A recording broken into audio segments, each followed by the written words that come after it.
I rank where the view is nothing less than phenomenal. For how I express and project from my abdominal. The only view better, both my daddy and my mama know. No living parents, my sons give me balance. My wife is my serenity, this mic is my identity. The world is foul enough, that's why I write without obscenities. Provoking danger with broken language and spoken anguish. Begging to get hurt, why would you ask to go through changes? Yes, Lord, life's a chessboard, master the angles. Control the tempo, be the one who holds the info. Acknowledge is just as deadly as machete swings. When spoken, the truth is as potent as that Medellin. While others swear the style is free, I just let it ring. Our time is undervalued, soldiers make us better kings. My fam's on my shoulder, reaching after better things. Today I take the shot, for them I'd rather set the screen. My mama told me follow my dreams. My daddy told me get it by any means. Stand tall, make him bow to a king. But I've evolved, you can see the result. Look in my eyes when you speaking to God. Life and for those who we caught up in using what I was taught with the muse. I guess they call it proving I'm more than an artist. Penciling out my darkest while sizzling out a harvest. And storing what gets me from A to B, just like garages. Instrumental with collages. Envision what I've been drawing. Broadway to give you rhythm like the great Lena Horne. So bent on, found comfort in the storm. Find peace and on when you see them others perform. Organized chaos, outcasted like hey ya.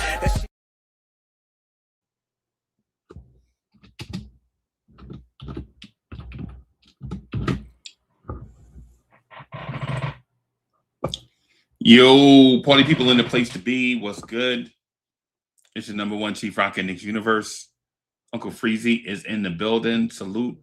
Welcome to the premiere Knicks in the Nighttime show, the Knicks at Night podcast. Salute, salute. DSJ is in the building. Miguel Pete, salute, salute.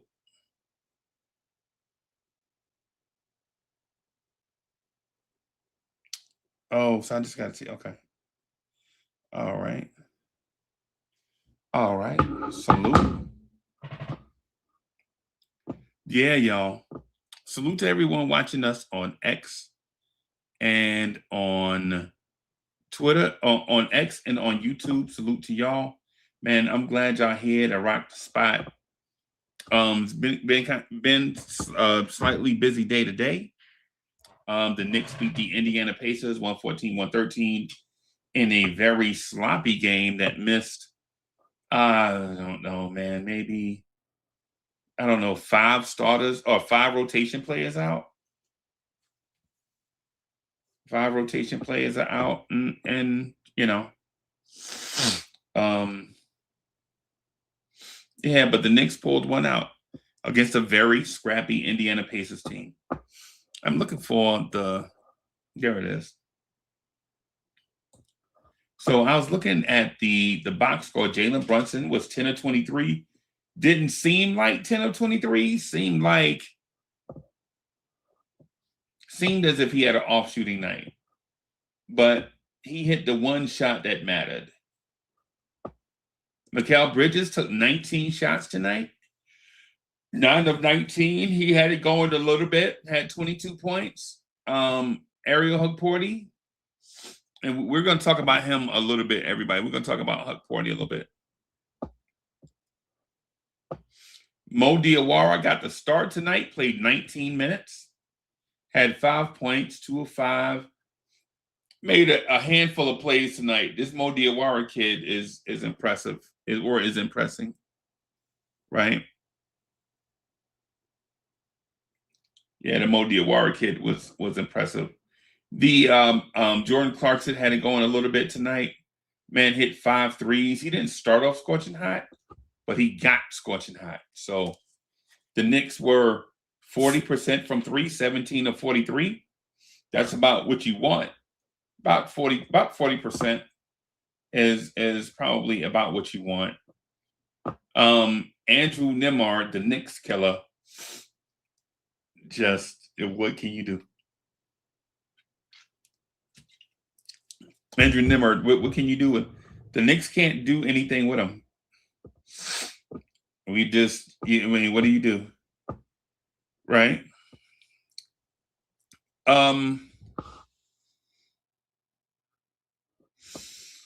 Tonight we saw a breakout from a couple of players.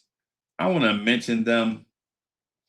Tonight, I think you saw a breakout from Mo Diawara and Tyler Kolek.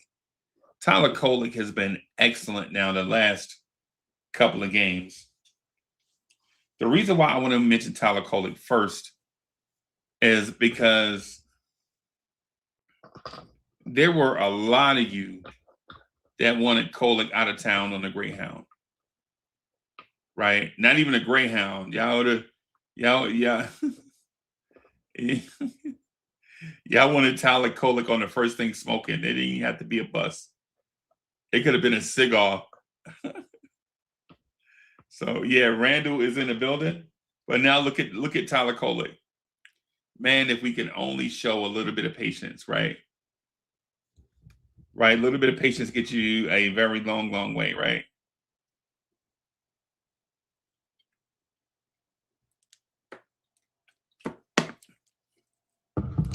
Now, I think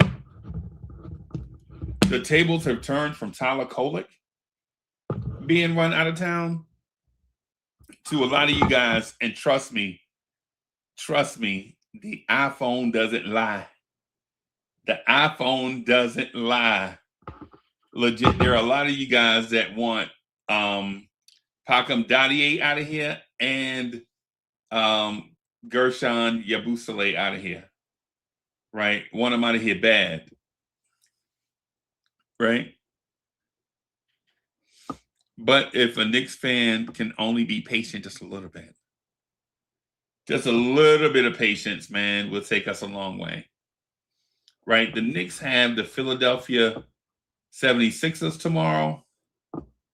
I'm going to make sure I talk plenty of trash to Eat Sleep Sixers tomorrow. And if y'all don't know who they are, go to YouTube and type in Eat Sleep Sixers, and you'll see my homeboys, man. The ones that told me about Yabusele and other things, man. They have a pretty good YouTube channel. Tonight, though, I want to talk about a few things. So tonight, I wanted to talk about the evolution of Jalen Brunson. I know Tyler Kolek played a heck of a game tonight. Tyler Kolek is looking like a player. Right? Tyler Kolek played a heck of a game tonight. He looks like a player, right? I want to talk about Jalen Brunson, though. There was a time when Jalen Brunson's shot wasn't going, he didn't give you anything. Right? There was a time when Jalen Brunson's shot wasn't going, he was probably a negative. Right? And slowly but surely, he's turning that corner into something. Right? Slowly but surely, he's turning that corner. He's turning into something. Right? Jalen Brunson legitimately had 7 assists tonight, 7 rebounds. Here's the thing about the 7 assists and the 7 rebounds, right? It's not about it wasn't like Jalen Brunson set in his mind that I'm just going to go rebound tonight, right? Jalen Brunson was just aggressive. On the front end of a back-to-back, Jalen Brunson was just aggressive. If this is the type of Jalen Brunson that we're going to have going forward, a guy that can get you 25, 7, and 7 with 3 steals, we were talking about an MVP candidate type player, right? I know Tyler Kolek played his behind off tonight, right? Tyler Kolek played his behind off. I'm going to give him benefit of the doubt, right? Like for instance, if Tyler Kolek played like this and I hadn't seen him play against the Spurs, I'd be like, the Pacers are trash. Of course he looked like that because the Pacers are trash. But this is 2 games in a row now. This is 2 games in a row with Tyler Kolek looking very impressive.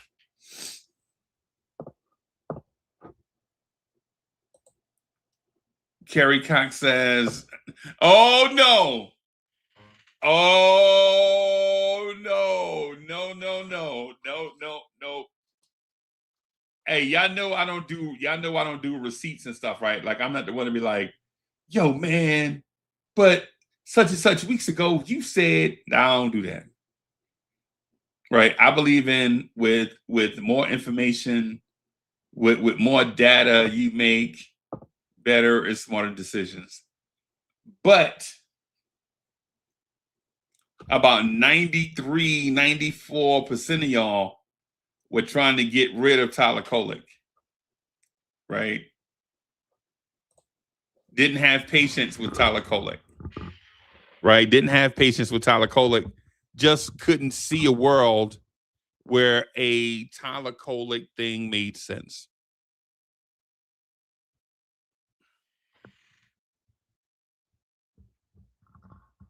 Right?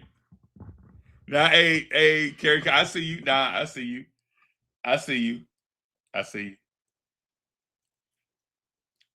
I'm not pointing out Kerry Cox either. I'm pointing out to the whole fan base, like how the entire how only like 5 or 6% of y'all had faith in Tyler Kolek. Even me, I was frustrated with him. Now I wasn't trying to throw him away. But I sure was like, yo, we need to get some help in here. Bring in Ben Simmons. Right?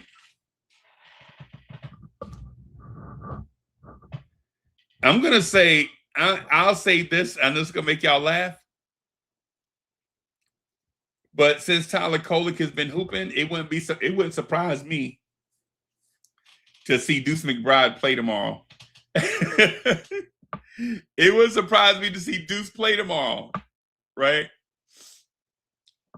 Deuce would be like, oh no, I can't let somebody have my spot. Tyler Kolek has been playing so well. He's been playing so well that if you're a Deuce or even Jordan Clarkson, you better play better in a hurry. Because if you don't play better in a hurry, this kid legit may be trying to come after your spot. Now tonight, Brunson and OG played 34 minutes. It's about what you expect. Bridges played 37 minutes, a little bit more than what we'd like, but, you know. Clarkson played 29. Kolek played 26. Dottier played 4. Trey Jemison played 18. The player that I'm a little frustrated with is Ariel Hukporti. My Ariel Hukporti frustration, and mind you, the Knicks beat the Indiana Pacers without their best player, and Indiana had a lot of people out due to injury. So the Knicks beat them 114-113 in Indiana. So what? What I'm going to talk to y'all about, though, is what's next for the Knicks after this Emirates Cup thing.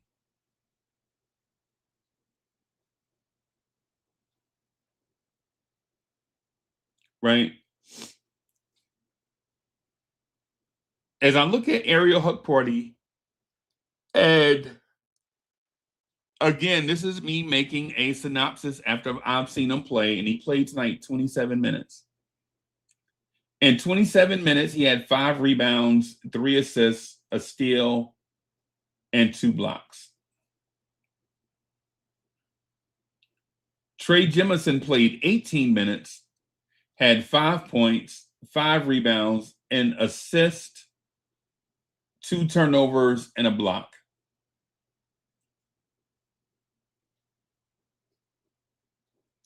And so while I'm not worried about like either of these guys being rotation bigs, because if something happens to Cat or if something happens to Mitch, I believe the Knicks will probably bring in a veteran big.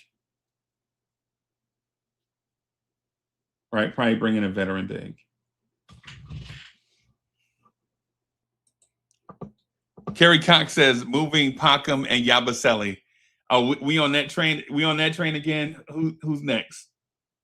We on that train again, right? We got to move some. This guy's a bum. We got to move him. We got to get him out of here.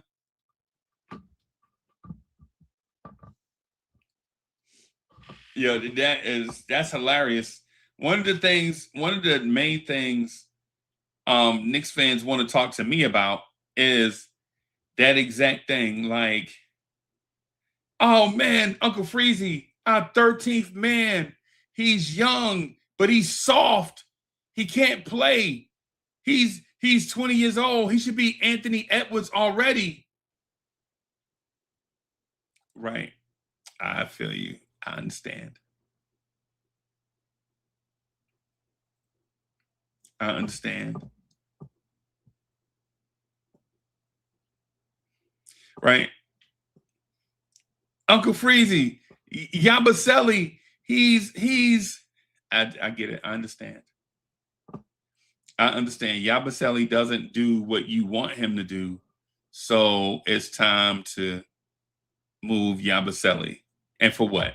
What are we getting for Yabusele? Another piece, just like Yabusele. Miguel P in the building. I see you. Justo in the building.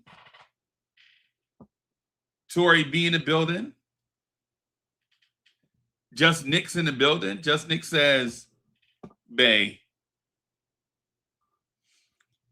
Like, no disrespect to the sharp basketball minds out there. I respect y'all, right?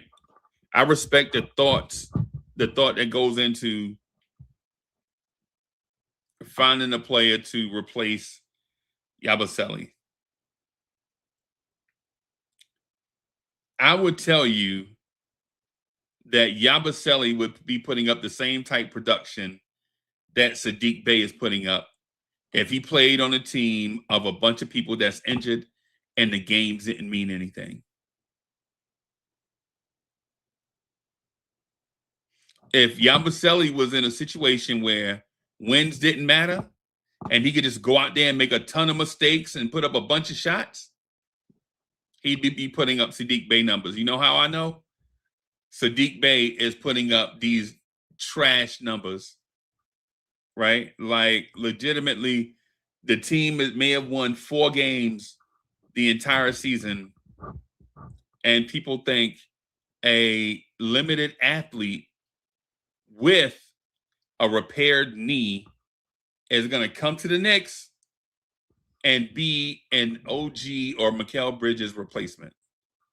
I'm talking about substitution-wise. I'm not talking about long-term, though. I'm just talking about OG's going to get tired and look at the table and see a below-average athlete before the knee injury, right? Come in for OG Anunoby, and we're trading away assets to get a guy only so the Knicks can turn their ire on that guy because he's not who we thought he was going to be.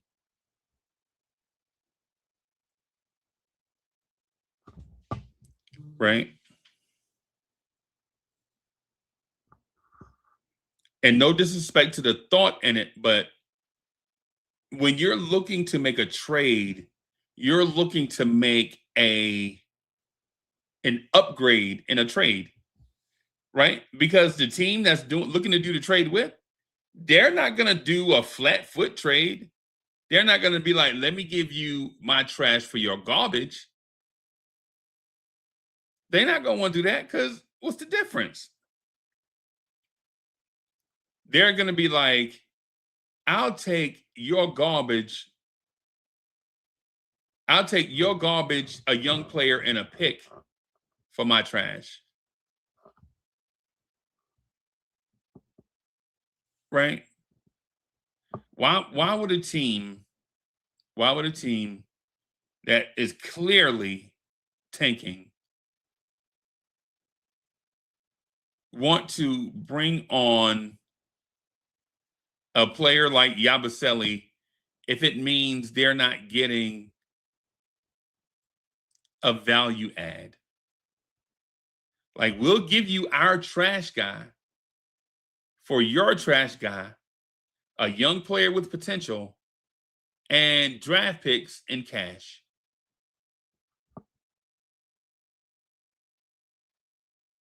If you're the Knicks, you're thinking, this is the other one. Me and Virtuoso alike.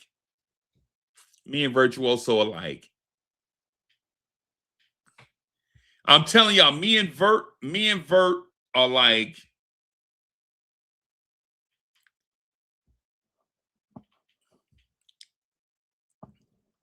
why would you trade for Jose Alvarado? Right? Why would you trade for Jose Alvarado? And mind you, the conversation is what's next after the Emirates Cup, right? Why would you trade for Alvarado, who's a below average defender, right? Below average. This is not what I'm making up. This is what NBA.com, Cleaning the Glass, this is what they say. A below average defender that creates havoc on ball. He's a gambler. He gets deflections and steals. But just because you get deflections and steals doesn't make you a great defender. It just means you get deflections and steals.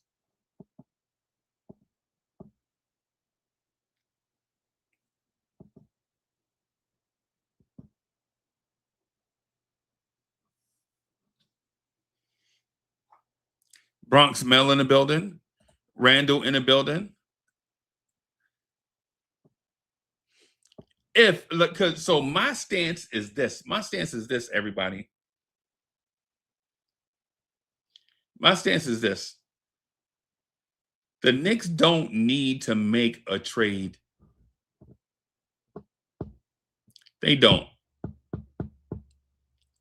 The Knicks need to make a trade when Mitchell Robinson goes down for the year. It's not going to happen. Right? The Knicks need a trade when Cat goes down for the year. That's not going to happen. Right? But as long as Huck Porty and Jemison are the third and fourth centers, we're good. As long as Tyler Kolek is the third point guard, we're great, fantastic. Right? As long as Landry Shamet is the fourth wing, OG, Bridges, Josh, and Shamet. As long as that's the case, the Knicks are in a great place. Would it be nice for the Knicks to have other pieces just sitting on the bench looking pretty? I'm not buying into that part. I'll buy into the part of if you can turn Yabusele into Kuminga, sign me up. If you can turn Clarkson into Cam Thomas, sign me up. Right? The likelihood of that is small, though. The likelihood of that is small. But to go get a injury-prone veteran guy to put on the bench for an injury-prone guy, what are we doing? That's the Paris Duggar thing, street clothes for street clothes, basically.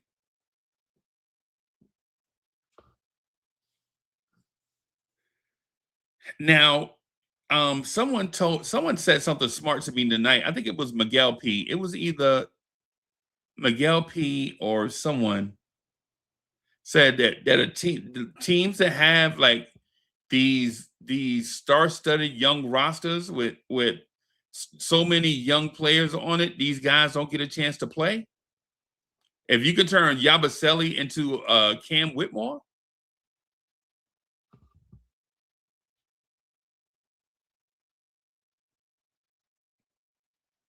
and the reason is because there's a value add, there's a value beyond the season.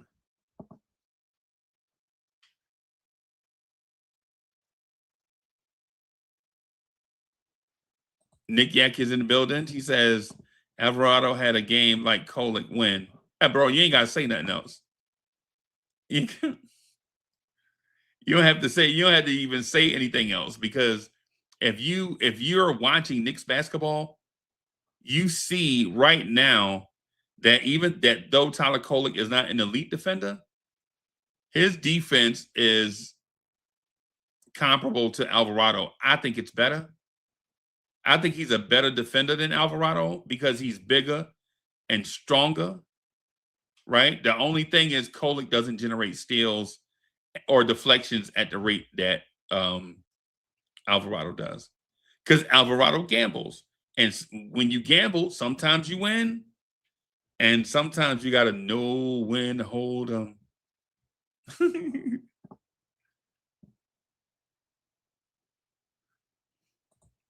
And Nick Yak says, Yabu for anyone who would take that contract off our hand. So see, that's the thing. The thing is, and I was saying this in the Discord, everybody.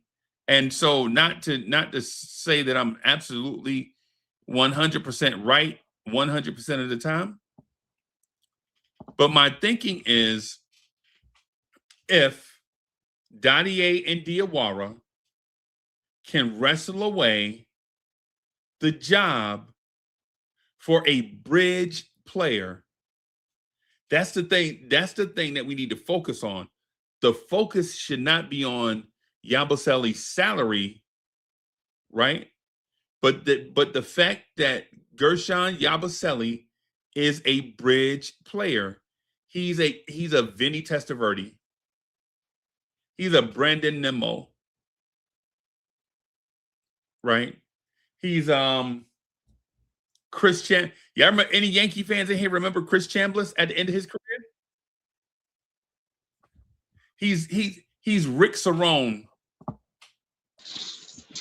Fritz, what's good, bro? Hey, what's up? Great win tonight. Yeah, it was a great win, bro. It was yeah. How you been, brother? Doing good. Doing all right. Hanging in there. Yeah, man. Miguel P says Charlie Hayes. Right. He's Charlie Hayes. Right? Like, legitimately, Gershon Yabusele on his 1+1 is a Charlie Hayes. He's here until the kids get ready. Right? Yeah. Okay, bro. No, I think that a lot of people were thinking that he's not going anywhere, but like it may not just be the Knicks not wanting him here. He has to think about his next contract. If I ain't getting on the floor, if I leave, we ain't talking minimums. You gotta get me out of here so I can get some playing time. Like pulling Giannis. Yeah, yeah, like Giannis supposed to. So, yeah, it's not just how the Knicks feel; it's how he feels too. I think last week when he started saying, "Hey, we got communication issues," that was like a little clue, how he was feeling without putting it all out there. Yeah, he's an asset, bro. He ain't going nowhere. He may as well just be quiet, bro. Like Slick Rick said, sit down, eat your slice of pizza, and be quiet. He ain't going nowhere. He gonna be here all year, right? The Knicks gonna keep him over the summer, right? If he opts out, the Knicks have cap space. If he opts in, the Knicks have hey, chat, what do y'all call it when somebody's on the last year of their deal? Like teams be wanting to trade for it. Expiring. He's not expiring. He can opt in. He can opt out. He can Chris, opt that's out. what I just said. I know he can opt out though. That's what I just said. Yeah, I think he'd opt out. That's what I just said. But then we couldn't. Yeah, I don't think he. Yeah, I think. Yeah, so I if said, I was him, I said the Knicks will keep him all year, and then at the end next summer, if he opts out, then the Knicks will have some room. But if he opts in, there's no they'll have there's an no expiring room. contract. There's no room either way. There's no room next year. The room is not the thing I'm talking about. If he No, the opts room. in, There's no room. so Like, there's no room for him to opt in. Is what you're saying? No, there's no extra cap space because he didn't. But I didn't say extra cap space. I said if he opts in, he'll be on the last year of his deal. Is what I said. Yeah. So yeah, if he opts in, he'll be here, and his contract will expire in the 27 season. Yeah. Yeah, that's the thing that I'm talking about. Right. All right. Okay. So either way, Yabusele to us is a value add because it's going to be hard to find a quality or a quality NBA player for the money that he makes and can do the things that he does. It's the reason why he's here in the first place, right? Now, here's the thing: if Mo Diawara and Pakam Dadier pass him on the depth chart, this is for the chat. If they pass him on the depth chart, you still have a quality rotation level veteran on your bench that can play at any given moment. It won't be like you're pulling somebody off of, say, the scrap heap that hadn't been playing and don't know the systems. Yeah, Yabusele. He's got the player option.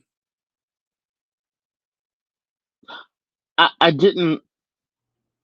Some of the things that Yabusele has said in the last week, I didn't like. Like we look at Yabusele and say, "Hey, he's not playing because of his weight," and instead of saying, "Hey, I'm working with the team, whatever," that was not his answer. His answer was, "When have I? I'm in good shape, basically," and that's kind of that was his answer. So like I think he just feels like he should be playing. I really think a lot of these DMPs he's short because he's just not ready. He's just not ready. He didn't come in how the Knicks wanted him to. Okay.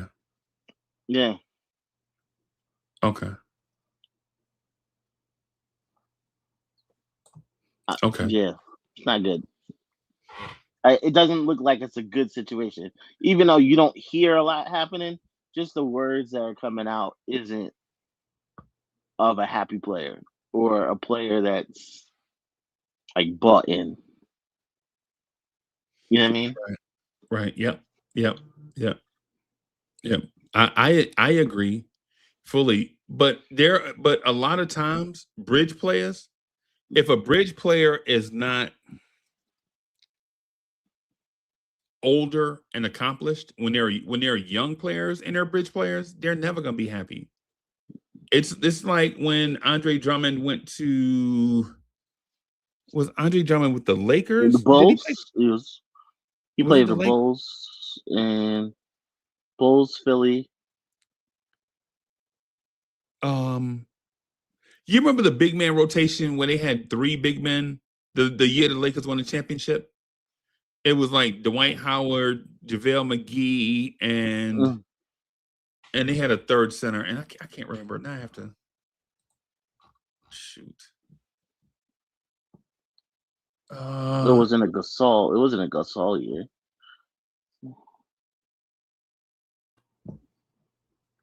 Golly. Oh, is it? McGee. It was McGee. Shoot. It was McGee, Dwight Howard, and somebody.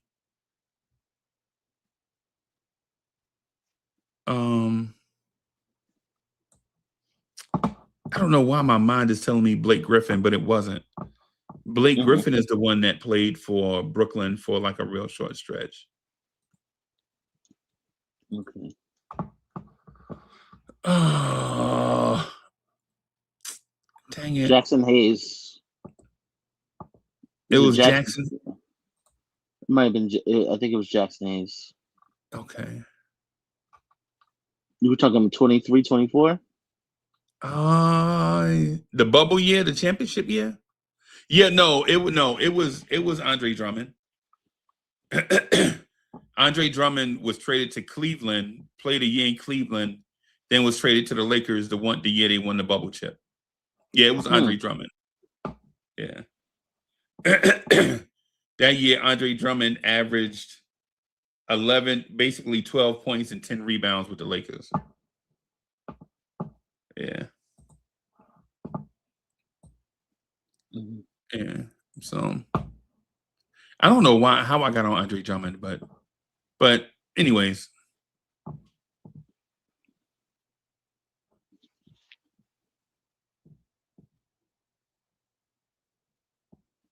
Yeah, man. I think Yabusele is definitely gonna be I think he's definitely gonna be here. East Blue Drew asked if I would mind Precious back. Hey man, me and Precious are Nigerian, bro. We look just alike. You know I love Precious. Yeah, they did Precious dirty. So yeah, I'm not sure Precious. Yeah, they did Precious real dirty. Yeah, I don't think he's coming back either, bro. I think the front office did him dirty. I think Tibbs did him dirtier, though. Yeah. Yeah. Basically, either way you it could have goes, I think he traded still him. had a bad experience. Yeah. Because last year, like when the deadline came, everybody's like, "Ain't no way we trading Precious." Right. And by the end of the year, he was out of the Precious rotation, basically. Out of the rotation. Hardly played in the playoffs. Nobody told him nothing. Yeah. Like you could. That is horrible. Like he literally coming here for $6 million. He took a cut. Like I could have went somewhere else and made some more money. Like I could have, yeah. You know what I mean? Yeah. They did him real dirty, and then put him in a situation where this summer he couldn't get a minimum. Right. They was talking about putting him going overseas. Yeah. Yeah. I think he's better than Huck Party, bro. Yeah. I think Huck Party makes me nervous. Like every time he plays makes me nervous. I know a lot of people love him, but he makes me nervous. I don't see what I need to see him do something. I need, and it's nothing against Huck Party, right?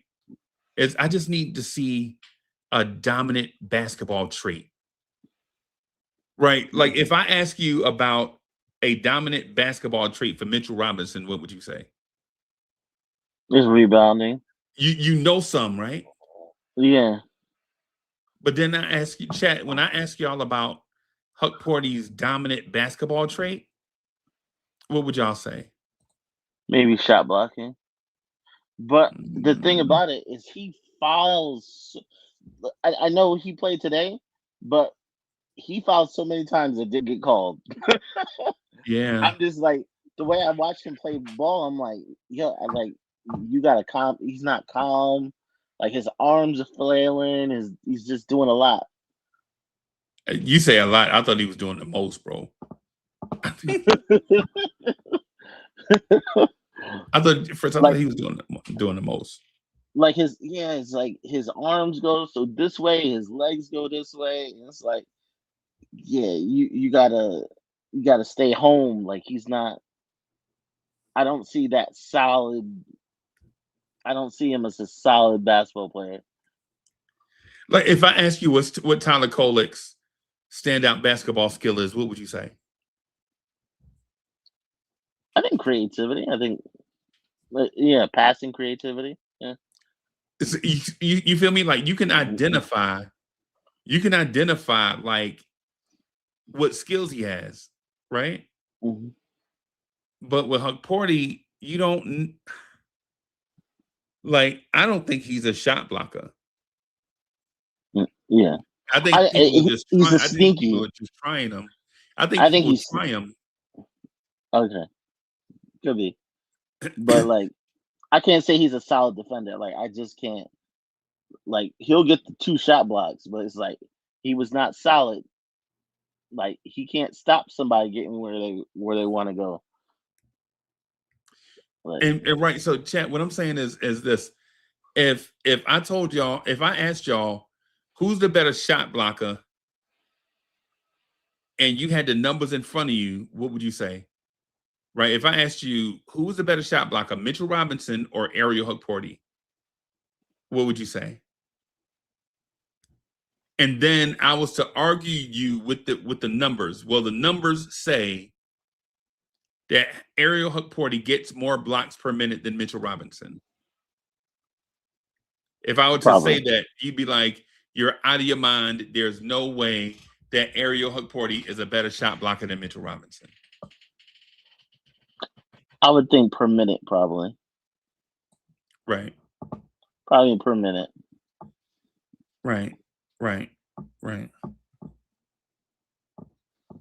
Right. And so yeah, so the thing with Huck Porty, I just can't identify. I just don't. You remember when we thought he was a nice offensive player that understood the half court offense? Remember that? When his screening was good For a minute. and Like when he could find space inside, when he was a decent roll man, he could find and settle down in the open spaces and he could catch it. And you were like, oh, he might have a little Hartenstein. And then that just went away. yeah. Yeah, I see him more as like maybe when he gets solid that he's a power forward. I just see a lot. I just see a lot going on. I don't. And chat, listen, I'm not saying throw Huck Party away, everybody. It's a Knicks channel. We're Knicks fans talking amongst ourselves. So we're not throwing any player away. This is just conversation. Right? So this is not like, oh, trade Huck Party. No, it's not that. It's us talking amongst ourselves about the talent that's on the roster. That's all it is.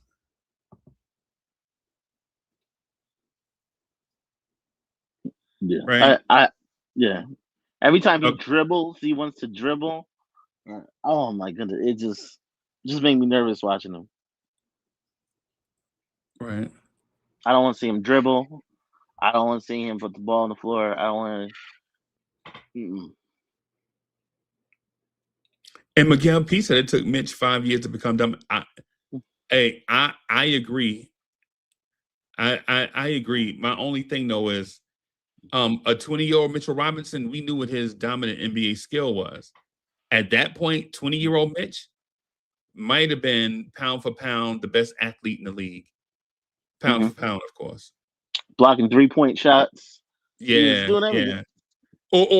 Or height wise, because LeBron during that era was probably pound for pound.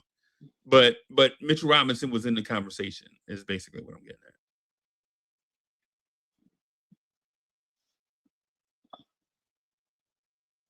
Yeah, yeah. Nick Yak agreed. He says Huck Porty is valuable. Yeah, nobody's saying he's not, man. We're saying like, what is he though? Like nobody's trying to trade Huck Porty. Anybody in the chat that's saying trade Huck Porty, they're in a separate conversation, probably somewhere off on their own. Right? This is not trade Huck Porty. Right? As a matter of fact, this is not even trade Yabusele. Right? The thing I'm saying is Yabusele is a valuable asset. Is my train of thought. Yeah. And Nick Yak, I was going to call you Huck Porty. Nick Yak, I was about to call Nick Yak Huck Porty. Like, Huck Porty, what you doing in the chat? Man, I don't think there's no like throwaway players in this. I know people talk like that. Hey, just get rid of this player. Like, there's no throwaway players in this team. And I think we finally got to that point where nobody is going to be shoved off this team just because we got to get them out the door. Right. I think if there's a purpose, or if there's a certain thing we need, okay, somebody might get traded. But like, there's nobody who's getting like kicked off the team. Nah. Clearly, Huck Porty has talent because James Nagy is not here. James Nagy is in Lithuania, I think. Right. If Huck Porty didn't have talent, James Nagy would have at least got a shot. The Knicks have bought into Huck Porty, right? He didn't even come to camp. Right. Yeah. As a matter of fact, yep, Kerry Cox, they traded Jericho. As soon as Huck Porty started breathing real air, Jumpman was gone. Didn't resign Precious. Precious never took the warm-up off again once Huck Porty started breathing real air. Right? So clearly there's something there with Huck Porty that they like. Right? My thing about tonight's game, though, and other games is basically the assertion of dominance. Like, you'd like for your big man to be a certain level of dominant when they enter the game, right? And I don't mean he doesn't have to put up Wilt Chamberlain numbers, right? But you would like for your bigs to establish a certain level of dominance. I don't know if Huck Porty does that often enough for Mike Brown and them to trust him. I don't see it. Right. But we just watch games, about every other night for like 6 months? That's basically what we get. We get to see Huck Porty about every other night for 6 months. We don't get to see him every day in the gym, what he's working on with the coaches and all of that stuff. We don't get to see that.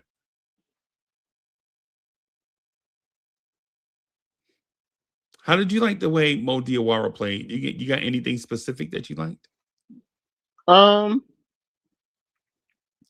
I see him more polished with the dribbling, because like he's kind of been okay at it, but like I kind of see him a little bit more polished than he was before. Right. I still won't trust him to shoot, but I think he can. He's someone you can insert in the game and not mess up. Right. You know what I mean? I think that's where he's at right now. Is yes, I could burn a few minutes without totally messing up.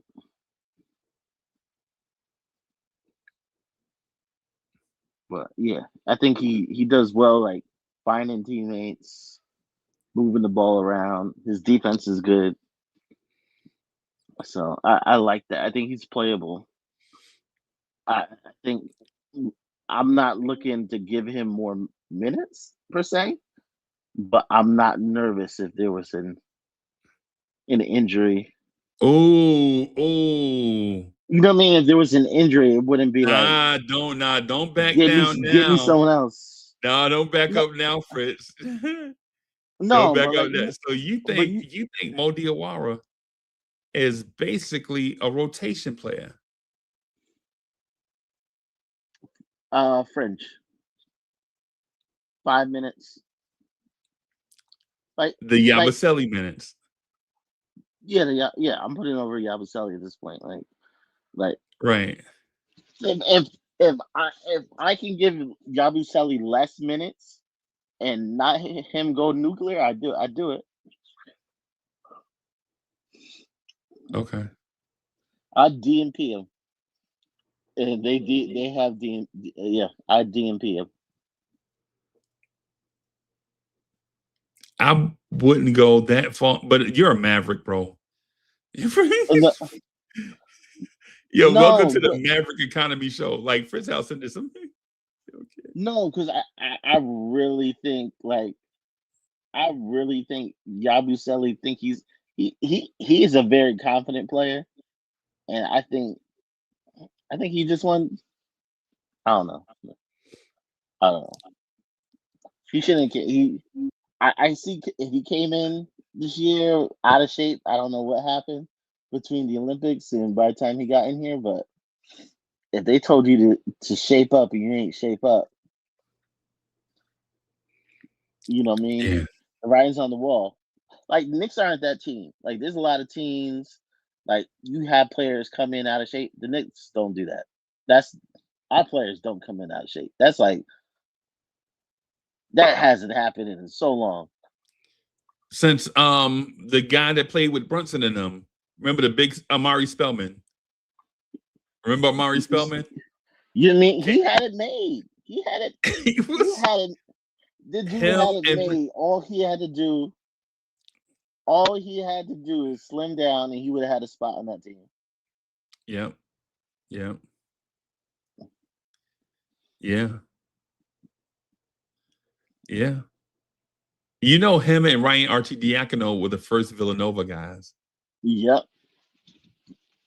That's Yep. why I was shocked that he didn't make the team. Yep. They were getting Villanova guys early. Right. But yeah, the to the point that you're making though, I'm gonna introduce a new statement to the conversation. It's an old statement, but I'm gonna reintroduce it. So here's a statement that I'm gonna reintroduce to the Knicks Universe lexicon. 10-man rotation. That's the term I'm gonna reintroduce. Right. Okay. And the reason why I'm gonna East Blue Drew says Jemison Hive. I'm busy, bro. My calendar's booked up, bro. Even though I like them, my calendar's booked up, bro. But what I would say is 10-man rotation, and it's not because Muhammad Diawara is blowing people away with his play, but I think because of what Fritz said, he's been steady. Right? You can trust him. Right? And but here's the thing: I'm not cutting what's the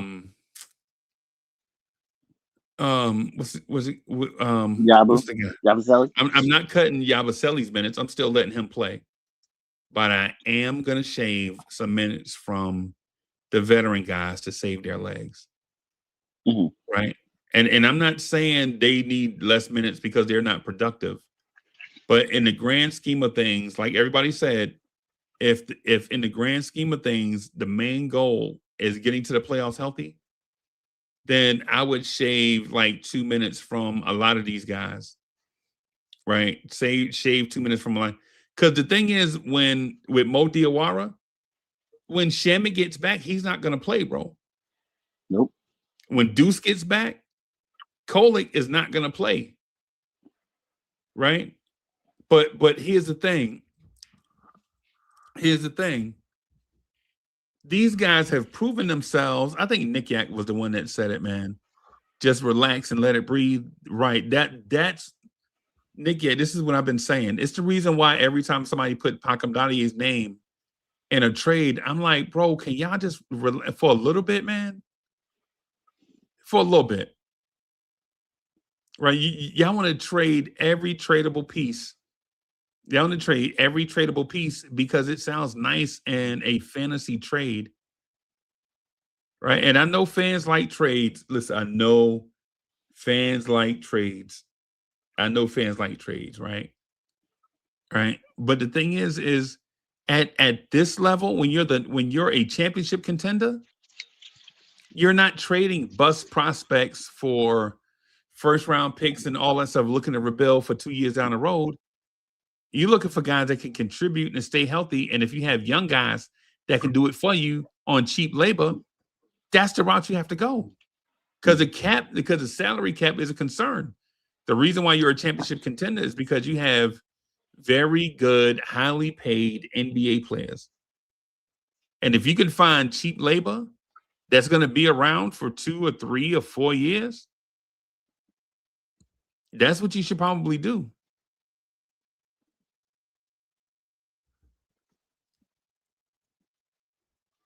Fritz, I said all of that, bro, and I know you want to trade Mitch. As soon as I say that, I got a sense you want to trade Mitchell Robinson, bro. You know what I mean? Everybody says I want to trade Mitch. I think you may have to trade Mitch, and that's a different thing than wanting to trade him.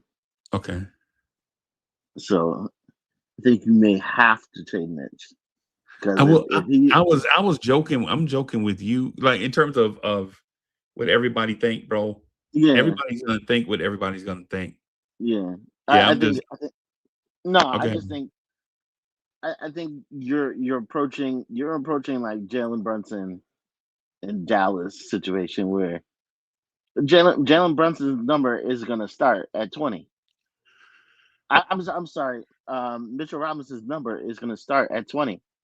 And if you're not in the conversation of willing to start at 20, you know that right now is you should probably look for places to trade, because not only that, the team who wants him ain't gonna trade for him. They're just gonna sign him.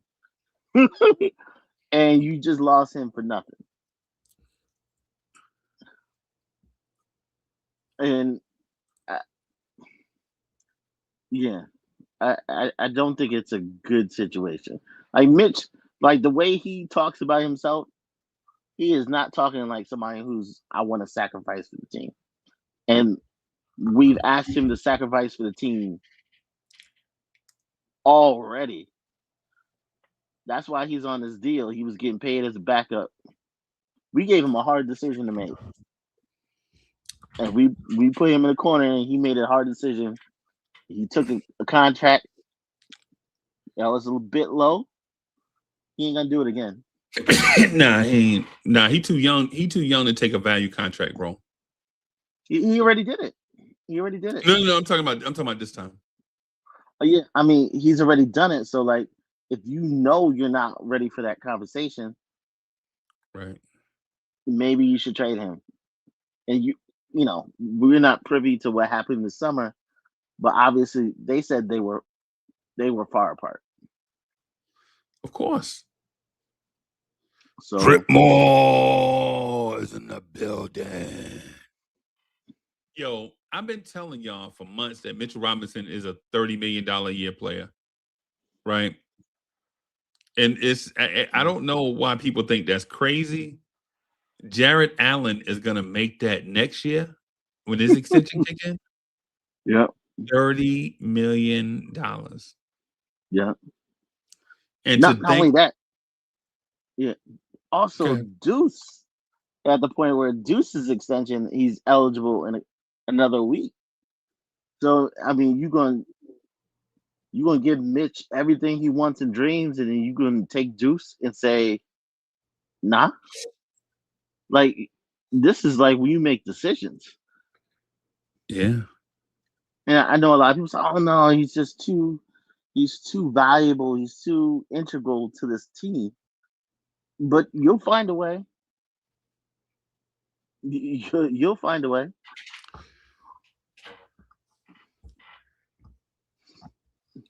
I think that the ultimate thing is going to be, and chat. Listen, just a reminder: this is a Knicks channel, and we're talking amongst ourselves.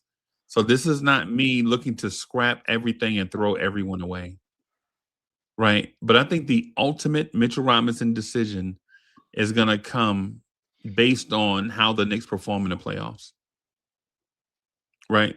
If the Knicks win the championship, you're basically obligated to run it back with the guys that you have. At least try it once. You got to at least try it once, right? You can't be the Florida Marlins, win your chip, and then trade everyone away, right? But Yeah. if the Knicks win a championship, Mitchell Robinson needs to get paid. Deuce needs to get his extension or whatever contract situation he's in. I think you're obligated basically to at least try to run it back. At least try to run it back. If things fall apart, say for instance, if the Knicks lose to the Detroit Pistons in the second round, then I think you'll be seeing a lot of players go c'est la vie. Right? I think you'll see a lot of players. If the Knicks lose in the second round to the Orlando Magic, I think there's no shot Clarkson's coming back. Right? There's no shot that Yabusele will be back, even though he has a player option. They'll find some type of way, something. Right? But if the Knicks make a good representation for themselves, I think you have an obligation to run it back. Yeah, Justo, I see the fear is Mitch going for. But here's the thing: if the Knicks win a championship and Mitchell Robinson leaves, are any of you guys hurt? Yeah, I think long term, like our prospect, like I think we were hurt because it's hard to make that money up. Like this, we have a window like between this summer to like really make a splash, like get another piece. And I think if you let Mitch walk out the door for nothing, that is very hard to happen. Like, Bro, I ain't gonna lie to you. I'm gonna keep it a stack, and it's gonna sound mad OD and crazy. And I promise you, I hadn't been drinking, right? But if the Knicks win a championship, I don't care if Jalen Brunson leave, bro. Like legit, because to me, the championship is the most important thing. And I love Jalen Brunson, right? I love Jalen Brunson. I love Bridges. I think Bridges is probably the most underrated player on the team. I love OG. I love Hart. I love Cat. I love Mitch. I love Deuce. All them guys. I love the whole team. I like the team as is. But if the Knicks win a championship, I'm not gonna be as hurt as I would be if, say, one player left and we didn't win a championship. Because to me, as important and East Blue Drew Wilder. What I'm saying is as much as I love the players, I love a championship more. That's all I'm saying. I'm not saying that I want to trade any of these guys. Right? I'm not saying I want to trade any of these guys. What I'm saying is it makes sense in my mind and in my heart that if the Knicks win a championship and they have to move a player or so to get to a certain financial level that's not threatening to the organization, then I'm okay with that because championships are forever. Yeah. That's all I'm saying. So if Mitchell Robinson is here through the summer and we win a championship, and come July 1st he signs a 4-year deal worth $124 million with the Charlotte Hornets or somebody, I'm like, hey man, good for you. Right? That's what I'm saying. That's all I'm saying. Like, if we win a championship and Mitchell Robinson walks away, say Mitchell Robinson signs with Memphis to play center for 4 years, $130 million. I'm not gonna be mad at the organization. I'm not gonna be mad at Mitch. I'm gonna say, man, good for you. You got your championship and now you got your money. right? I'm not a hater in my heart like that. I don't think it has to be either way. I think it could be both. I think we can live in a society where both sides can live and be happy. Vert, what's But good, bro? Razy, what's good? Are you saying that you're okay with Brunson leaving if we win? Yes. Okay. no, but what if the opposite is it happens? Like, okay, you kept Mitch, and we didn't trade him, and then he walks for nothing. What would you're gonna be like, Leon Rose, you dummy, because you didn't trade him while he had value. Right. Nah. Fritz, you remember when you told me you were starting your channel? Remember that? Yeah. And you know what my mind and my heart was telling me then? What was it? Good for you, man. Go do your thing, bro. Go out there and do your thing. That's good for you, like, man. I hope you get all the success you want. But Mitch, I know Mitch is gonna do what's good for Mitch. Right. And like right now, he's in a good situation. Like, right. he's in a great situation. Now he has probably more power in his hands than he had this past summer. Right. But at some point, I think we're kind of over that point where maybe he has too much power. Where if you're going to bring him back, you're going to suffer. You're going to damage the team long term.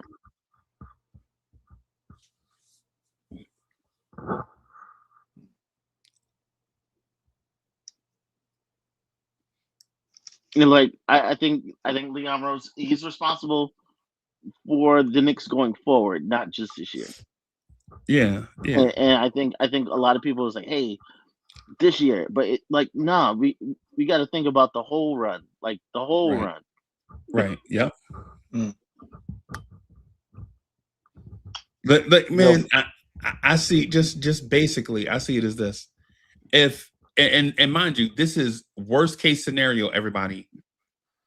This is worst case scenario. This is not what I want. I want this entire team to stay the same for the next 4 to 5 years. Everybody, Kolek, Dottier, everybody. I want this team to stay exactly the same for the next 4 to 5 years, right?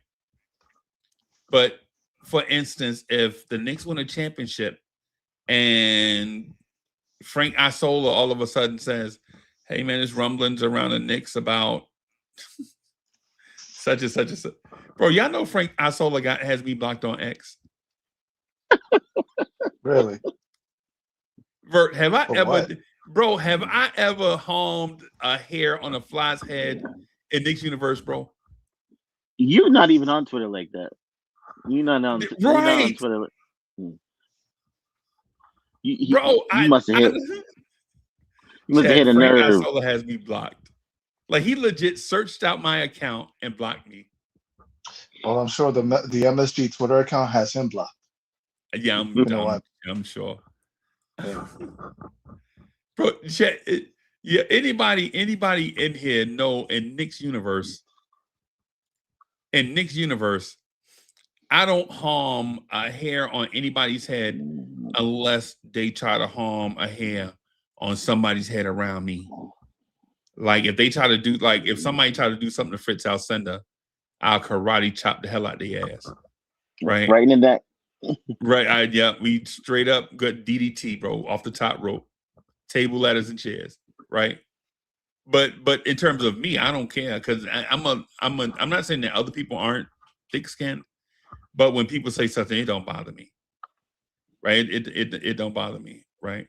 But at the same time, if Frank Isola was to say there's rumblings around MSG that Jalen Brunson, such and such and such, and the Knicks have to trade Jalen Brunson, I'd be mad as hell, but I'd also be on NBA.com shop, buying more championship T-shirts. I need a. Meanwhile, I'm stuck with a swingman jersey from a Jalen Brunson swingman jersey, which I'll keep. I'm not. Right. I'm not afraid to keep that one. So, you know, if a player leaves, that's fine. Right. Right.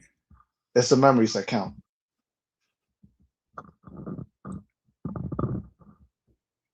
Right. Yeah. And so yeah, Randall, I see your point. My point though, my point is this. I'm only expressing how I feel about winning a championship versus how I feel about the front office retooling a roster. Right. So Vert, my thing is, if I trusted them to build a roster to win a championship, in my mind, in my heart, I should trust them in order for them to build a repeating champion or a team that's going to continue to compete for a championship going forward after this championship. You feel me? So if they have to make a tough decision, whether it's Cat or Mitch or OG or Bridges or whoever, I'm like, I don't like it, but I understand. Well, that's the crazy. That's the elephant in the room. It's like we enjoy these guys what we have right now, but there's always that thought that, you know, there's always greener pastures. There's always an upgrade. Okay. Yeah. You know how many times people complain about Brunson being too short or not being a good defender, and the same thing with Cat not being a good defender. You know, doesn't have heart, and yet they give you performances that make you think otherwise. That we should keep these guys, but there's always somebody that's better. So that's what their thinking is. Not just saying you specifically, but Knicks fans that are impatient. You know, because I feel like we can win with these guys, even if we lose, we can still win. Right. Right. I'm with Nick Yak. I'm with Nick Yak. Nick Yak, get out of my head. Yo, I'm gonna allow Nick Yak one more comment to be like mine, and then we just gonna start fighting for no reason. I'm gonna just start fucking with. If Nick Yak say one more thing that agrees with what I'm saying, I'm legit gonna flip out. Like, You can't be two of us in here. yeah. It's only one Uncle Freezy. Dang it. Right. So, but it's only one Nick Yak. There can only be one Nick Yak, right? But I agree. Like the second apron stuff, I get it. I'm with you. It's not even our money. It's Dolan's money. And as a matter of fact, if you've ever been to an NBA game, Vert, when's the last time you've been to an NBA game? I believe Game 4 of the Eastern Conference semis against the Celtics. Right, against the Celtics, right? Yeah, at home. Bro, did you go to the concession stand? Did I? Bro, I try to avoid it. Bruh. Yo, if you got somebody with you and you leave for a playoff game, if you leave the concession stand spending less than $100,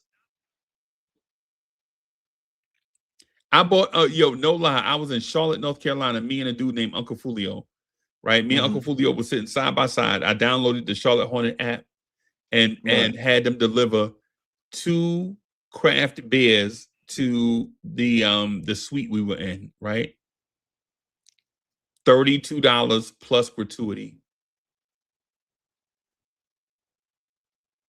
Bro, have anybody in here ever drank 2 20-ounce beers that was worth $32 plus gratuity? Let me guess, was it Michelob Ultra? It was a craft beer. It was my fault. But I'm just saying, like they seem, any NBA team that seems like the type to charge that much for that kind of beer. Bro, I'm telling you. So when we say it's Dolan's money, it's actually our money, filtered up to the top. But Dolan's the one paying the taxes, bro. I mean, we're paying, but Dolan's cutting the check. I guess if that makes sense. Oh, no, Dolan will gladly give the money. Like, if it's gonna win in some games, he'll gladly pay the money. Like, he wants to win. Yeah. And me and Uncle Fulio enjoyed them 2 beers too, by the way. Yeah. We enjoyed them 2 beers, man. We were sitting by legendary Charlotte Hornets point guard Muggsy Bogues, It was Uncle Fulio, Stafford Don, me, and Muggsy Bogues, and the finest 6'1" model you ever seen in your life. I was looking at her, and Muggsy is like, "Hey, dog, the game is over there." I'm like, "Okay, my bad." anyway, yeah. Yeah. I gotta say though, Taylor Rooks gave me a reason to keep my Amazon Prime subscription, man. Ooh, She got features. yeah. You're gonna be fighting every day. You don't need nothing like that.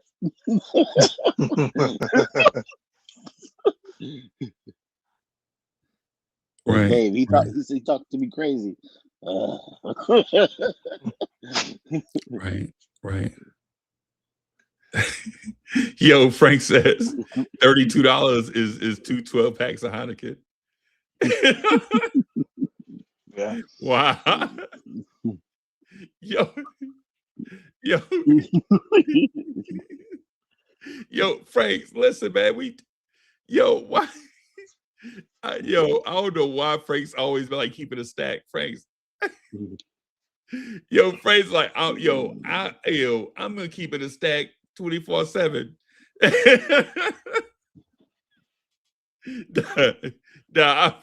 I feel you. I feel you. I feel you on it. Right. But in terms of the Mitchell Robinson conversation, bro, I think that's just the chance you got to take. Right? You got to let him play the contract out. You got to try to win this championship, and hopefully during the negotiating period, you can come together for a contract that's reasonable for both sides. Because Mitch wants to get paid, and from what I gather, the Knicks want to pay him, right? But more important than paying Mitch or any other player at this point is winning the championship. It's the reason why you want to pay guys in the first place.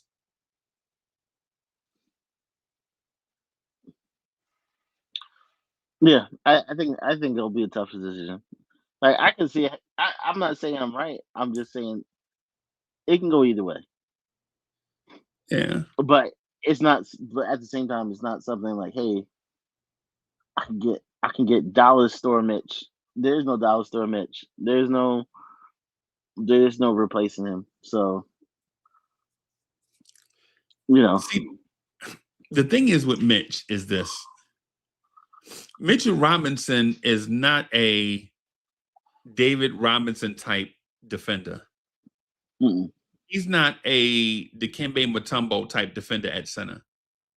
He's definitely not Mark Eaton at center. Right? Mitchell Robinson is a Hakeem Olajuwon type defender at center, especially if he was able to play a large number of minutes. The thing is, you don't often see guys 7 foot be able to switch from 1s to 5s to 3s to 4s to 2s to 5s to 1s, all in the same half court possession.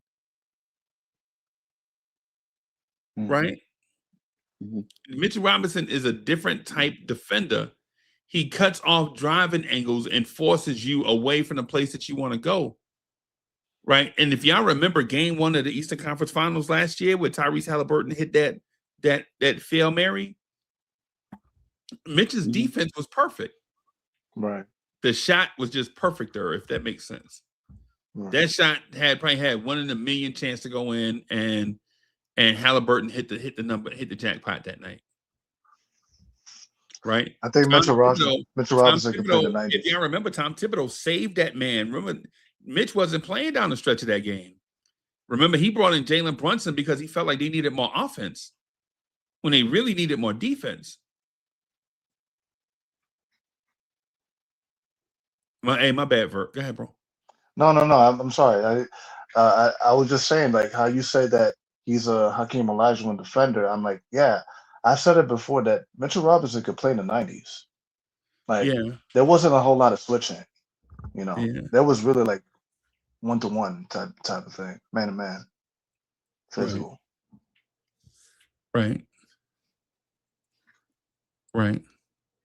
Yeah, that man, he can switch on anything. He's a dominant defender. My only issues with Mitch are basketball related, right? Basketball related stuff. Off the screen, off the in the roll, like the burst off the roll, he doesn't look at the ball handler to try to make the connection for the lob or the catch. Right? That's one thing. Right? That's a flaw in his game. That's a flaw in his game, that he just doesn't look, because he tries to get as close as he can to the rim before he catches it. Right? Yeah, it's a timing The- issue. Yeah, the second thing is the free throws. Like, the free throw thing has got to be worked out, man. The free throw thing is going to, because the health thing is not a concern to me, because any role man is gonna accumulate injuries. It's just what it is. You're asking them to do weird stuff. It's why Anthony Davis don't want to be the role man. It's why Giannis is not going to be a role man. It's why Cat is a pick and pop. It's why Randall was a pick and pop guy, not a pick and roll guy. Yeah. Right? You can't just put two players together and think you can run a pick and roll. That's dumb. Right? You have to think about the two players' skill sets.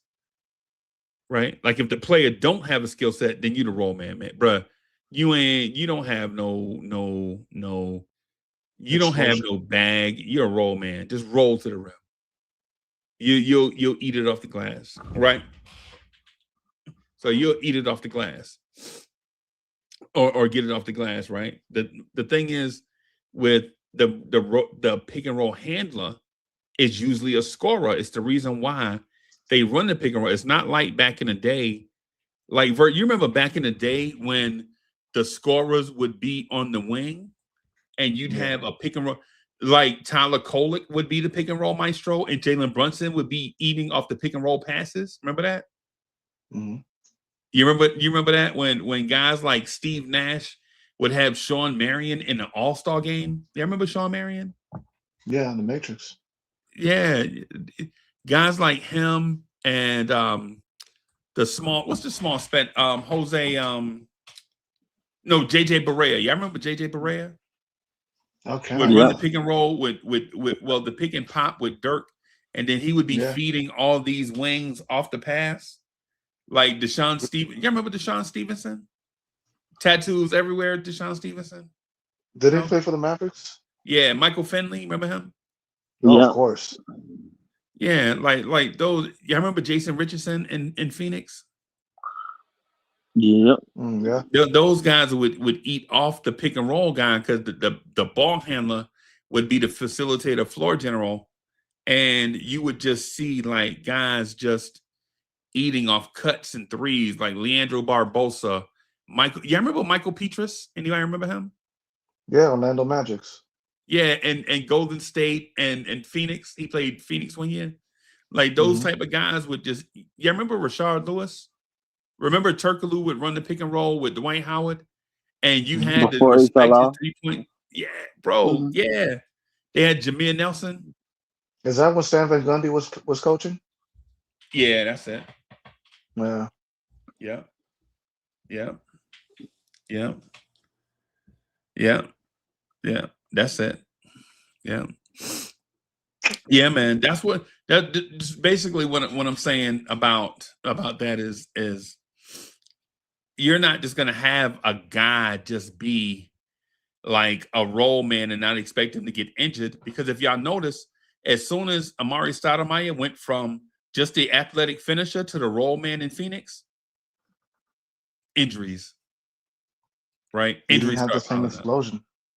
Yeah. Because I think it's damaging to your knees, man. You're making contact with another player who's trying to run through you, trying to get to the ball handler. Yeah. Yeah. Basically. Yeah. Yeah. Bro, DeAndre Jordan shouldn't be looking. DeAndre Jordan has been looking old for like 6 years, bro. Bro, you know he's still playing and Blake Griffin is not. He used to be Mr. Lob City. Yeah, that's what I'm saying. Like legitimately, like this dude is like he's still playing and Blake is not. And he's younger, right? Blake is younger. Yeah, and Blake is younger. Remember, they drafted Jordan first.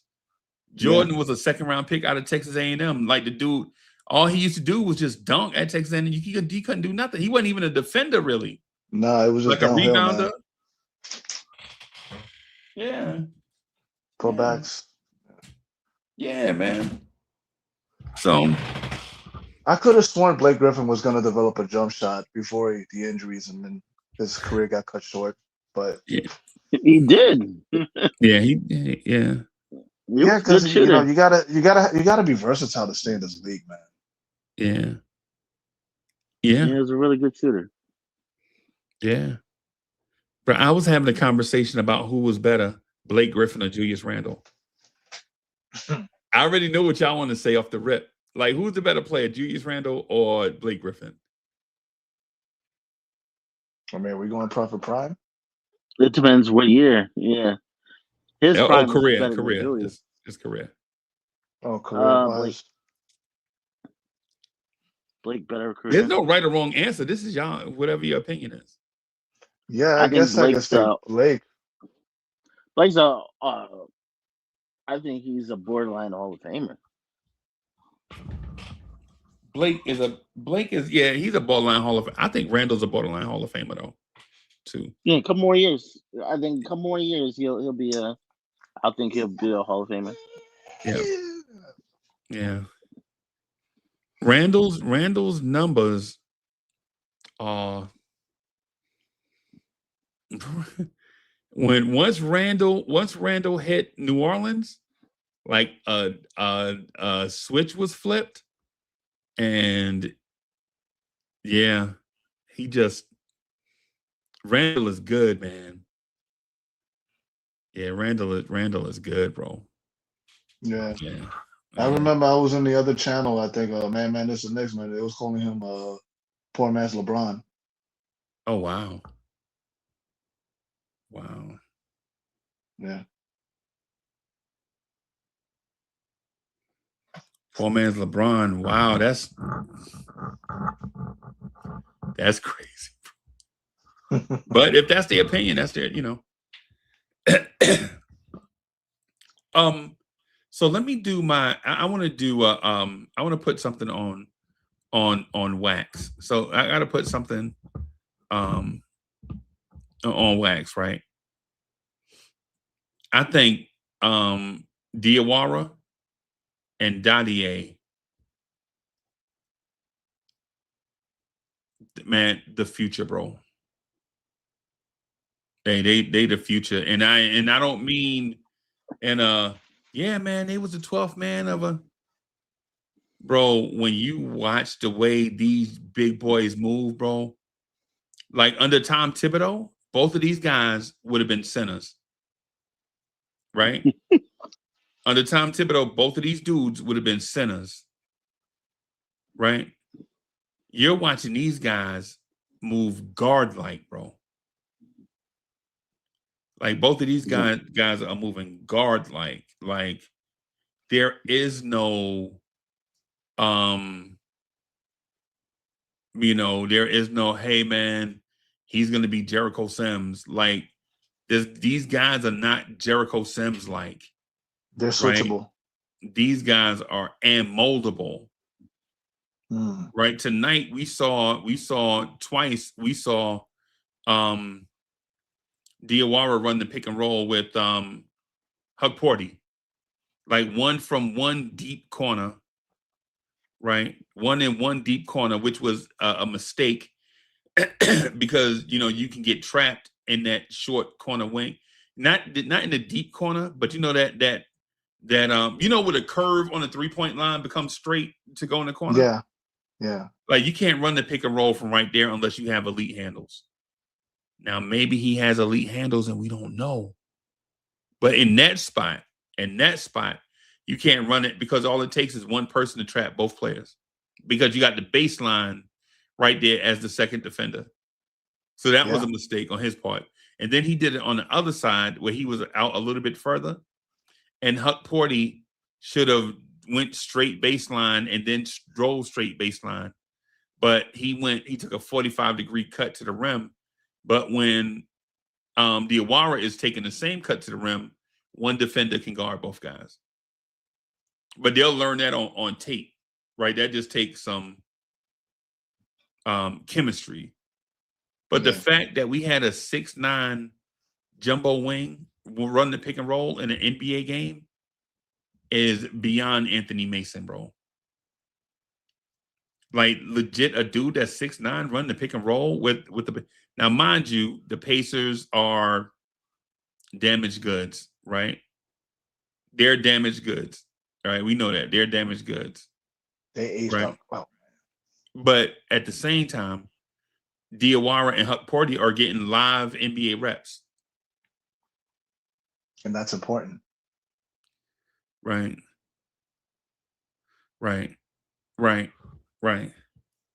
Yeah.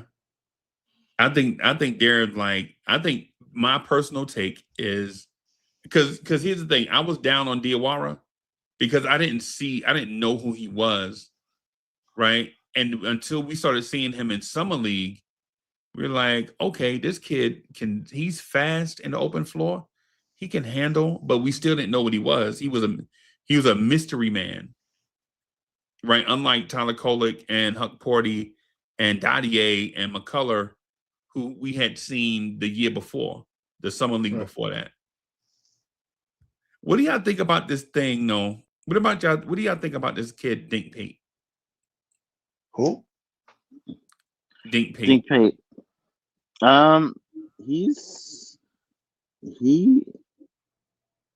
He gonna need a little bit more seasoning, but he hungry.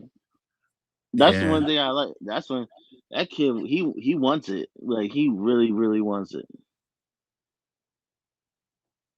So like right now his shot ain't, you know what I mean? His shot ain't hitting.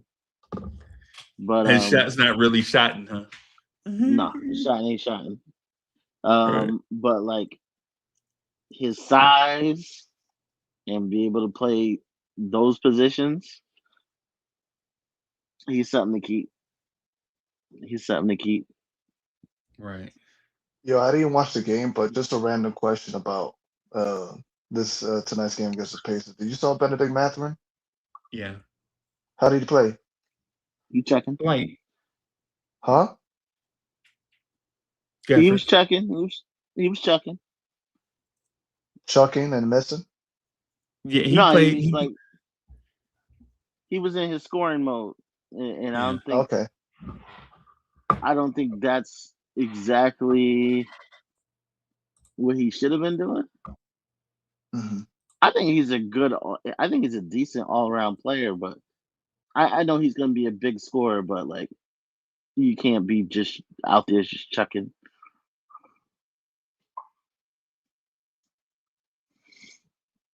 Yeah. But they're talking about they may want to trade him. But yeah, he has lofty financial goals. That's the reason why. Yeah. You want to be Sometimes like it's Mathurin ain't Mathurin. Yeah, yeah. He wants to be that $30 million man. He wants that big bag. Oh, the max. Yeah, he wants a lot. So that's the reason why a lot of people. You would think a lot of people want him, but like you're literally giving him the keys. Like you're putting him in if you're a team, you trade for him, you have no choice but to pay him. Right. He has more leverage on you. So like you're paying $30 million.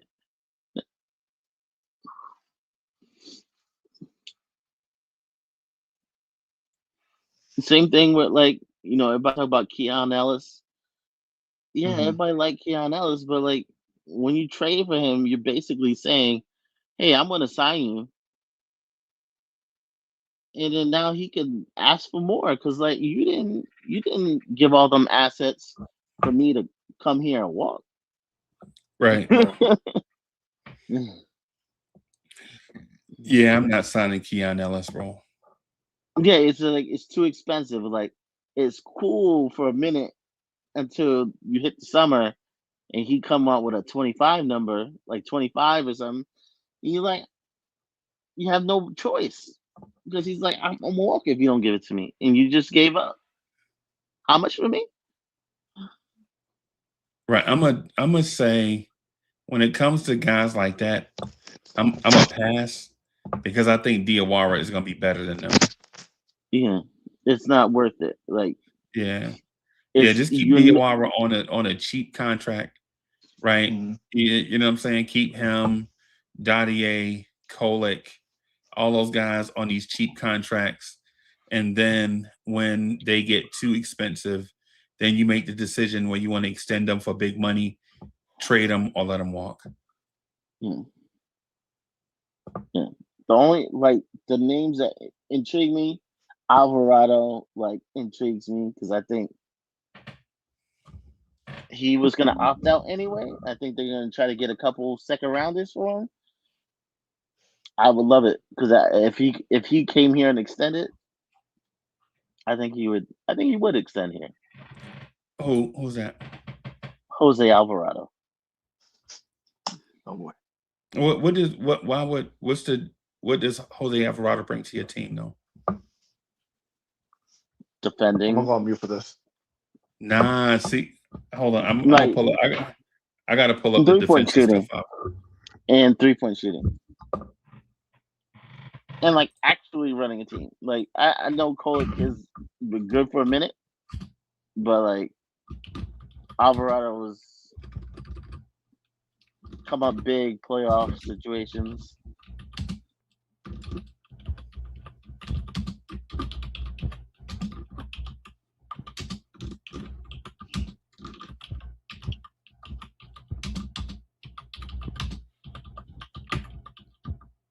Yeah, yeah.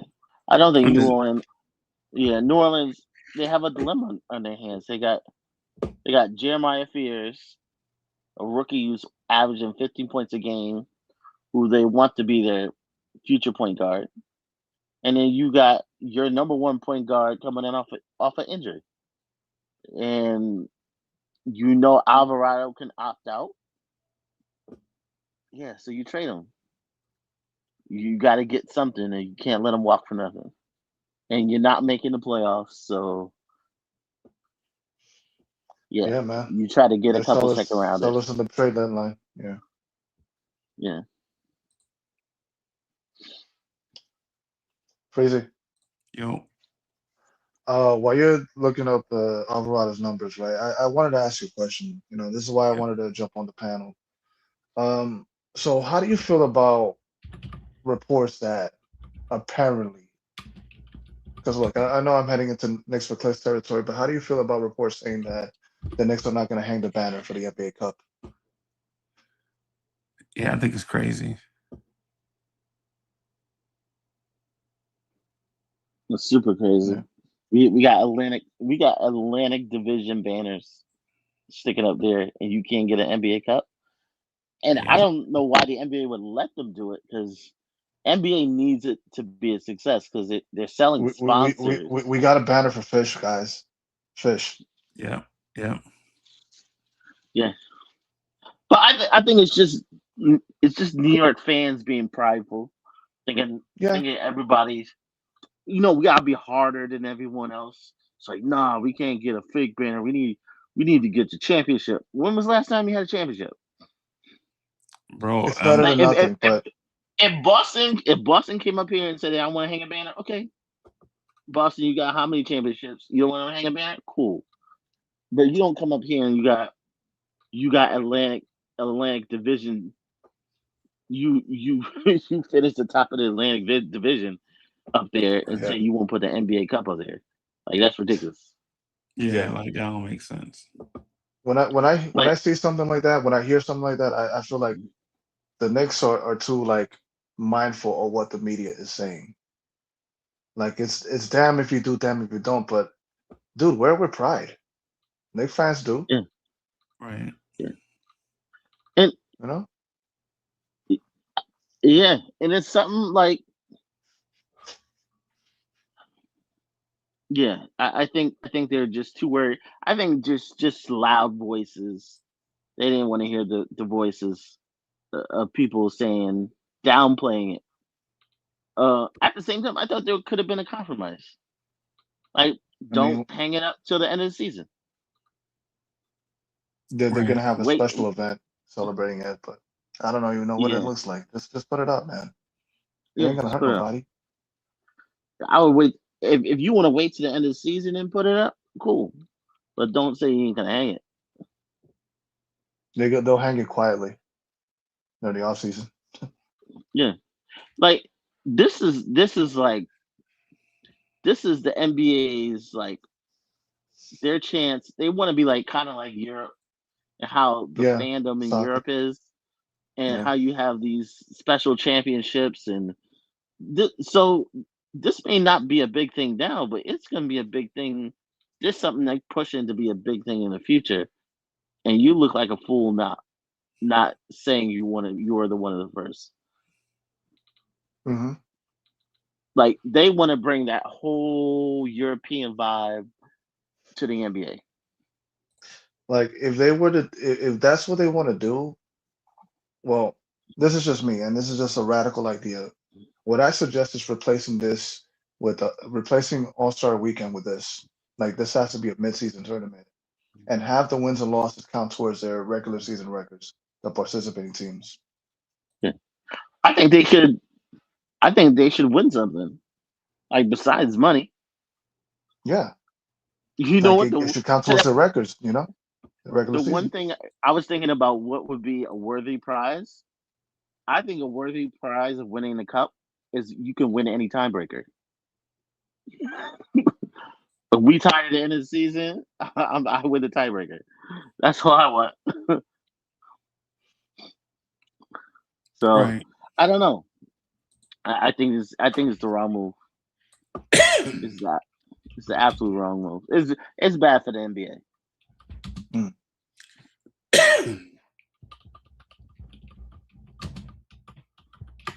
NBA.com can be frustrating at times. It's weird. It's weird.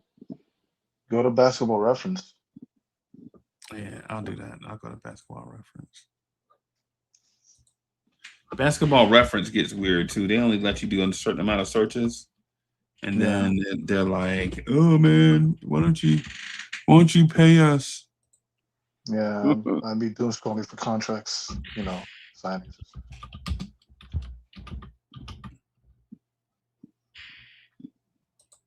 Let's look at Jose Alvarado's. This year, he's shooting 37.5% from three. That's not bad.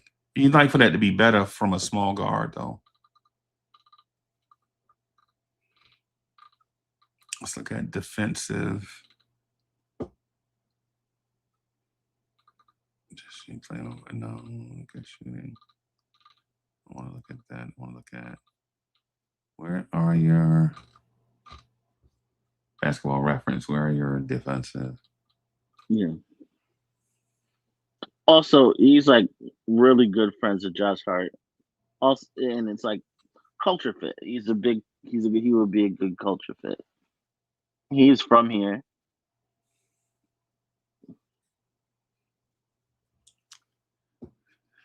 So, what would be a good defensive win share model?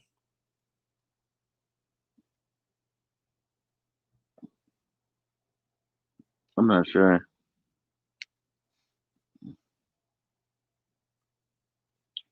See, I'm going to show y'all what I'm looking at for Jose Alvarado because Hmm. I'm not for sure exactly what I'm looking at, and so I just need y'all help. Hmm. Yeah, just to get y'all. I'll share the screen so y'all can see it. Wow, I have a lot of windows open. Hmm.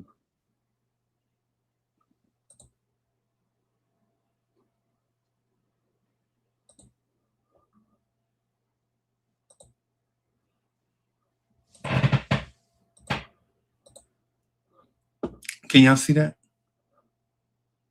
Yeah. I can't, but I have to zoom in. Okay, I'm gonna zoom it in just a little bit.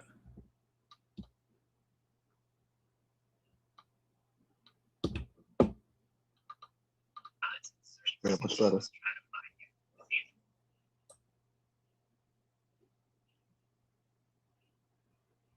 So when I look at his defensive stuff, like the defensive box plus minus, last year he was negative 0.08. I don't know if that's good or not. Sounds good. But he's on a Right? trash team. He's on an absolute trash team. And yeah, and so his defensive win shares. And defensive win shares is an estimate of number of wins contributed by a player due to defense. This year, that number is 0.4. Last year is 0.7. Oh, I'm sorry, wrong one. Last year was 0.5, and this year is 0.2. I mean, I don't know. None of this stuff stand out. You know what? I'm just gonna search OG Anunoby and then look at that, and then go back to Jose Alvarado. Or no, you know what? I'll do Dyson Daniels. I'll do Dyson Daniels, and then But you go have back. to figure that he's on a bad team.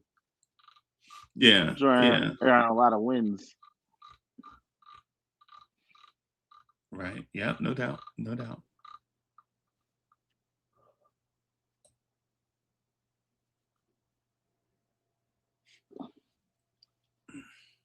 And I know a lot of people are like, oh, but Cole had a couple good games, or Juice is playing very well. You have to think about, are they going to be around?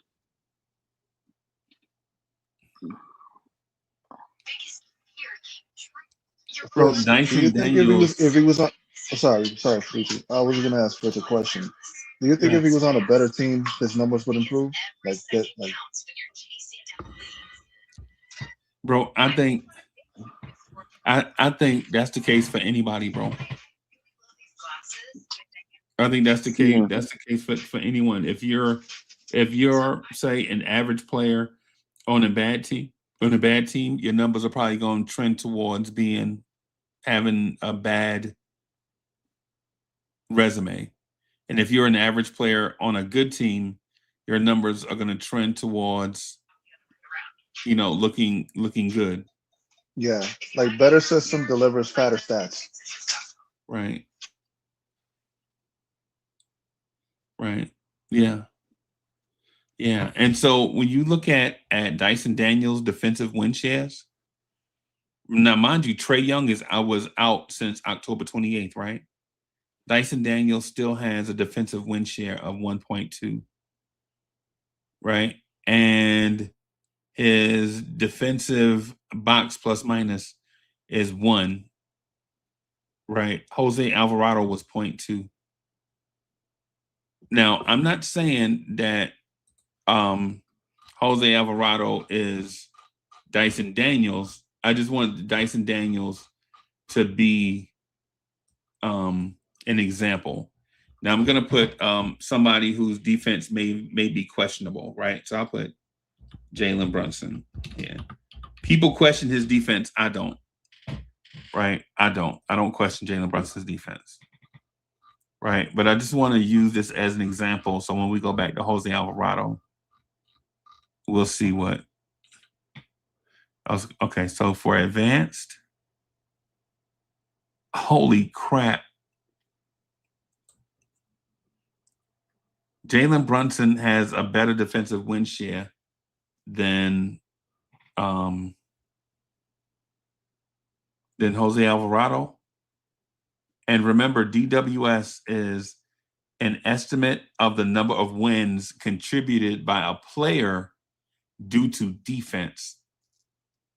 So Jalen Brunson, basically, his number is 0.6.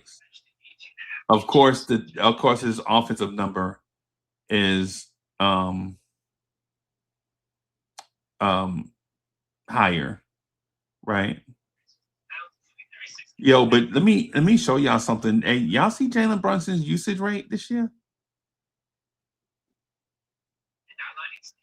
It's No, the I haven't second monitored highest that. of his career, bro. Hmm. I didn't even notice that until I was looking for something else. But Jalen Brunson's defensive box plus minus is negative 1.5. Jose Alvarado is better than him there.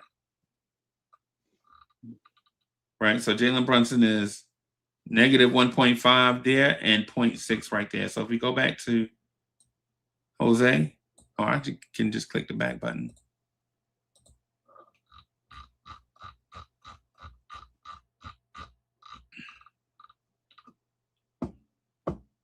These are Jose Alvarado's defensive numbers. 0.2, Jalen Brunson is 0.6, and he is negative 0.6 here, and Jalen Brunson is negative 1.5.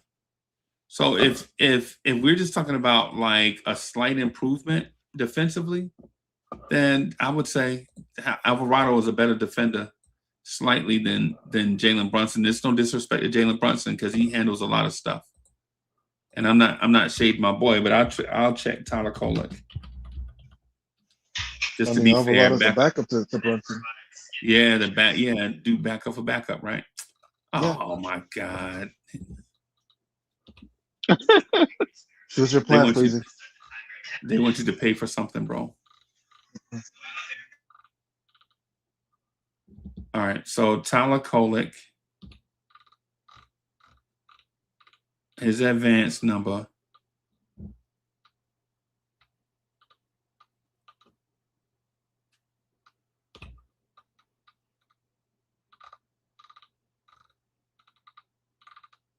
where's his advanced stuff? I don't want to see college. I want to see his advanced numbers. There they are. So Tyler Kolek is the same as Alvarado.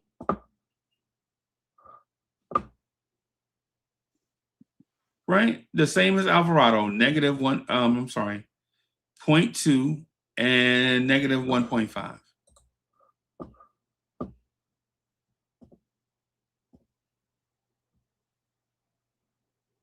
I mean, Fritz, what would you do, bro?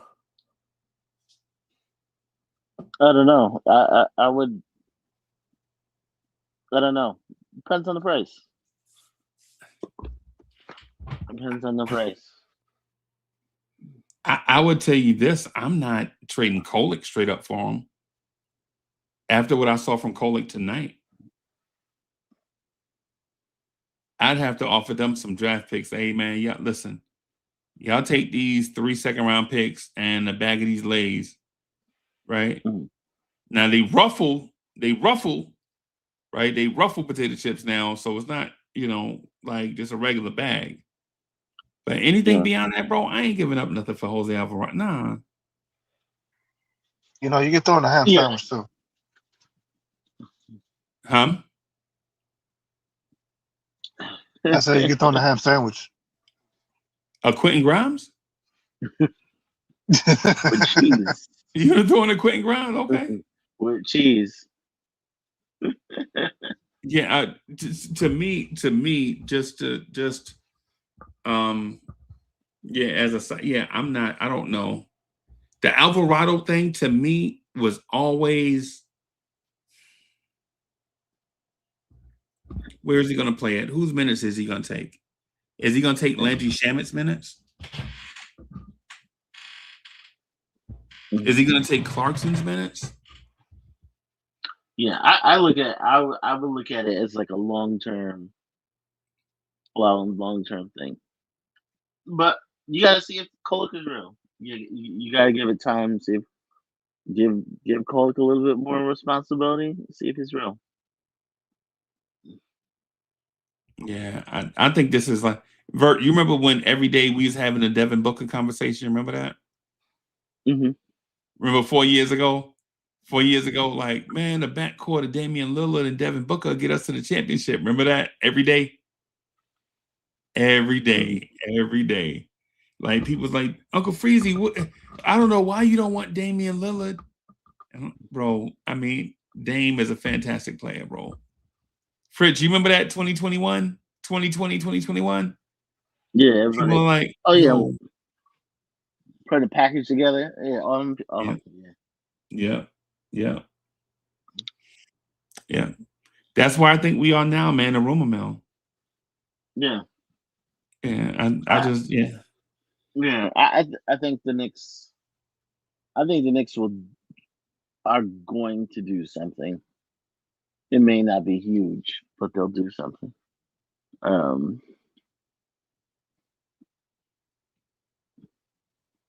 Yeah. I definitely think they'll do something. Yeah. Well, yeah, I'm gonna wrap up right here, man. I'll be trying to keep these shows under 2 hours so I can edit them, and I'll be accidentally going over. That's why I hadn't been editing. So, but thank y'all everybody for coming through and hanging out with us. And I'm gonna get out of here so I can get me some sleep. I'm gonna holler at y'all later. Fritz, thank you for coming through, bro. Vert, my brother. Thank you for coming through. Thank you, man. Yeah, man. No problem, man. All right, peace, y'all.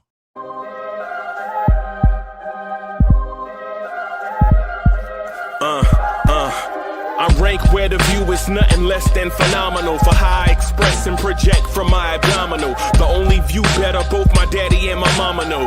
No living parents, my sons give me balance. My wife